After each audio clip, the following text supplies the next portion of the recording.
প্রিয় দর্শক, আসসালামু আলাইকুম ও রহমতুল্লাহি ও বারাকাতুহু। আজকের আমাদের আলোচনার বিষয় লিঙ্কস সাফিক্সযুক্ত কিছু ওয়ার্ড। তো চলুন দেখে নেওয়া যাক।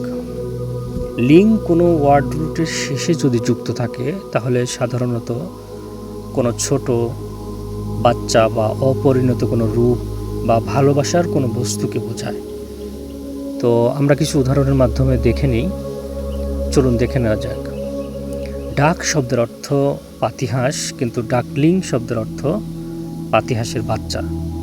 গুস শব্দের অর্থ রাজহাঁস, কিন্তু গুসলিং শব্দের অর্থ রাজহাঁসের বাচ্চা। ঈগল শব্দের অর্থ ঈগল, কিন্তু ঈগলিং শব্দের অর্থ ঈগলের বাচ্চা। ফিশ অর্থ মাছ, কিন্তু ফিশলিং অর্থ ছোট মাছ। হ্যাস শব্দের অর্থ বাচ্চা ফুটানো, হ্যাসলিং শব্দের অর্থ সদ্য ফোটা বাচ্চা বা কেবল যে বাচ্চাটা জন্ম নিয়েছে। নেস্ট অর্থ বাসা, পাখির বাসা। নেস্টলিং শব্দের অর্থ বাসা পাখির ছোট ছানা, অর্থাৎ পাখির বাসায় ছোট বাচ্চা যেগুলো থাকে সেগুলোকে নেস্টলিং বলা হয়।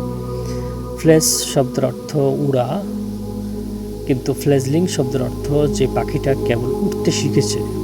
সাক অর্থ হচ্ছে সুসা, কিন্তু সাকলিং শব্দের অর্থ হচ্ছে দুধের শিশু, অর্থাৎ যে শিশু দুধ খায়। ইয়ং অর্থ যুবক, কিন্তু ইয়ংলিং শব্দের অর্থ ছোট যুবক। ছোট যুবক মানে শিশু। আন্ডার অর্থ হচ্ছে যে কারো অধীনে কাজ করা, কিন্তু আন্ডারলিং শব্দের অর্থ হচ্ছে অধস্তন ব্যক্তি।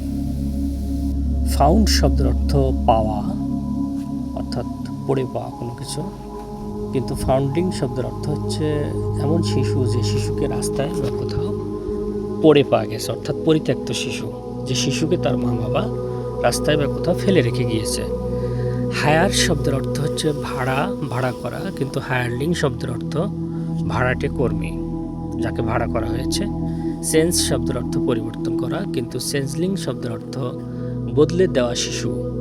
রূপক অর্থে অদ্ভুত বা পরিবর্তিত ব্যক্তি, অর্থাৎ কোনো ব্যক্তি যদি হঠাৎ পরিবর্তিত হয়ে যায় সেই ব্যক্তিকে চেঞ্জলিং বলা হয়।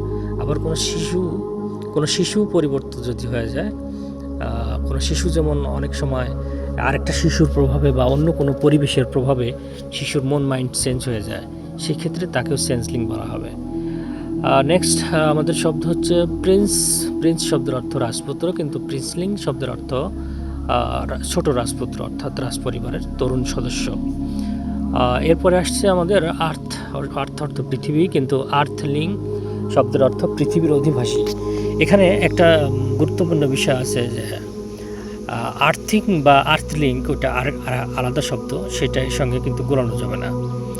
এবার আসেন আইসেল শব্দের অর্থ হচ্ছে দ্বীপ, ছোট দ্বীপ, কিন্তু ইসলিং শব্দের অর্থ হচ্ছে ছোট দ্বীপের অধিবাসী বা ছোট দ্বীপ সম্পর্কিত ব্যক্তি।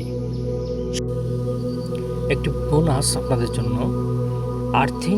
আর্থলিং অ্যান্ড আর্থলিং। আর্থিং শব্দের অর্থ মাটিতে বৈদ্যুতিক সংযোগ, বানানটা একটু দেখে নেন।